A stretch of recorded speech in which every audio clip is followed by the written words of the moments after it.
Hi, good afternoon. My name is Marsha, and just giving you a brief synopsis of our visit to the Imperial War Museum last week.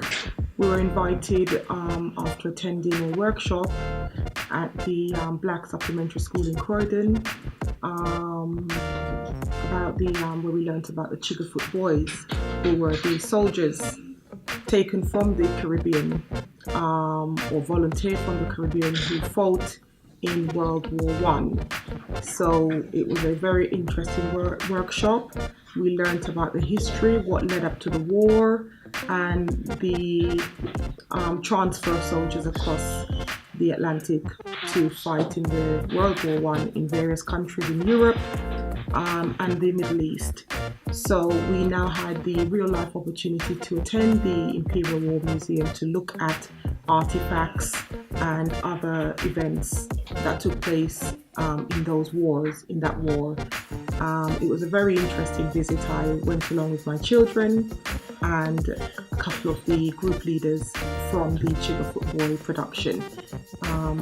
During our visit, we saw various artifacts which obviously displayed sort of real life events that took place. We saw examples of the types of uniforms that were worn, equipment that was used for eating, everyday equipment. We saw slides, films and slides, shows of what life was like for the soldiers on a day-to-day basis. We listened to a lot of old films that were put together by war journalists and photographers at the time to just really give us an insight and for us to sort of relive the events as it took place, all the way back in the early 1900s. It was very interesting. We had real life models of the tanks and the guns and fighting equipment that was used. The whole thing was very much really brought us a sense of feeling that what the soldiers might have endured. It gave us an insight, gave us a real life example of the masses of numbers of people that were involved in the event, the grounds on which they fought. There were real life models of the trenches to demonstrate the types of trenches that they fought in. There were points in the museum which was very sort of heartfelt, and you looked back and your mind really took you back to that time and how difficult it must have been in those conditions for the soldiers.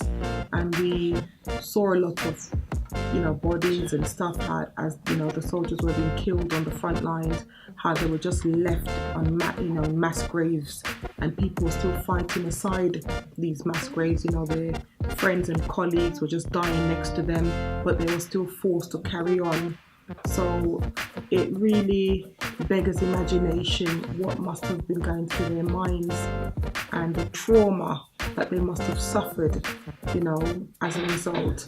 And I really think this project was so amazing, and it's such an opportunity for us today, especially our children, the young coming up, to remember the history and what people have endured for us to have the freedom that we have today.